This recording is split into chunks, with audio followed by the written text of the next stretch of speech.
What's going on, y'all? Hope you guys are having a great week.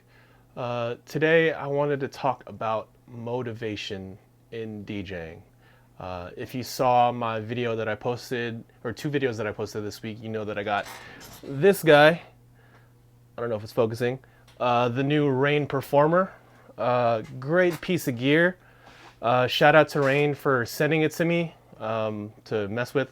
Don't get to keep it, so I don't know when I'm sending it back, but I'm glad that I do have time with it. And I will say, it's motivated me more than I have been motivated in the last few weeks, months, as far as to get behind the decks and do something creative. I guess this is more of a motivation in terms of kind of building your creativity or working on your creativity.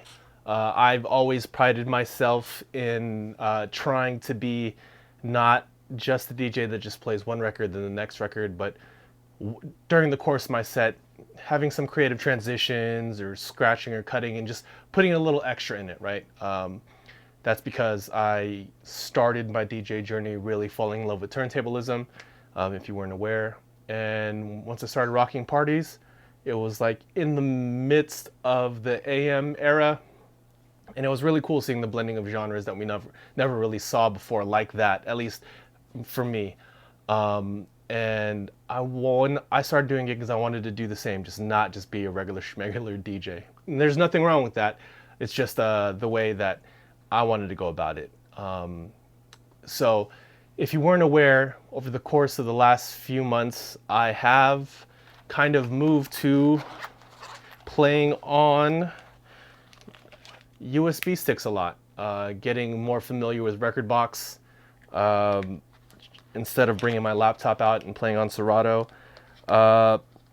One reason, or a big reason for that, was because I wanted to become more familiar with Rekordbox, not only so I could do more content on it, but also just as a challenge to myself, and it motivated me to really dive deep into Rekordbox, get my playlist right, figure out the functions on the CDJ that I really never used, using it in HID mode with Serato.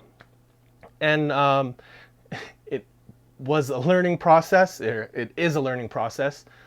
But I'm now, a few months later, I'm pretty comfortable with it. I can rock parties for hours when previously, like, it would stress me out to even do like an hour or 45 minutes or 2 hours, but now I can do like an 8-hour night off sticks and I feel comfortable doing it. But I will say, because of the, I don't want to say call it limitations of Rekordbox, but playing on sticks, but after having the freedom of having things like stems, and also being able to beat jump back before the start of a track in Serato, just tools that I had for a long time. I mean, stems I had for about like a year or so before I started learning sticks. But the constraints of playing without those tools made it fun, because a lot of people say, a lot of creative projects are made even better because of the constraints of the artist and what they had to work with, and trying to come up with new ways of using the tools that are in front of you.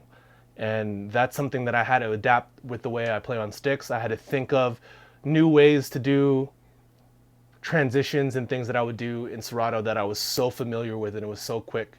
But I will say, having the Performer again really made me, especially with all the stems tools that it has, that stem split mode, the acapella and instrumental buttons, the stem EQ, made me really want to dive back into using those tools again. And in that sense, it's been motivating me to spend more time than I have been in the last few weeks or months behind the decks with my laptop open and working on different things. And I think it's a really important thing to think about, is realizing when you become complacent in the way that you DJ. Now, you don't have to necessarily do something about it. I mean, once you get to a certain skill level that you're comfortable with and you can, rock parties with, if that's all you want to do, that's fine. But if you're the type of DJ like me that constantly wants to come up with new things and new combinations of songs or new ways to play songs and stuff like that, finding that motivation over and over again is like the lifeline of the way I DJ. Not to say that my journey is over on with playing on sticks, but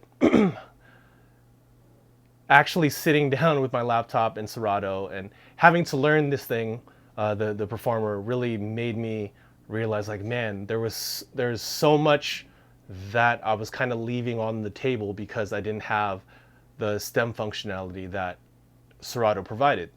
And of course, I've been DJing full time for quite a long time now, and stems is a relatively new feature, but it was so groundbreaking when it dropped for Serato because it was something that DJs always dreamed of having.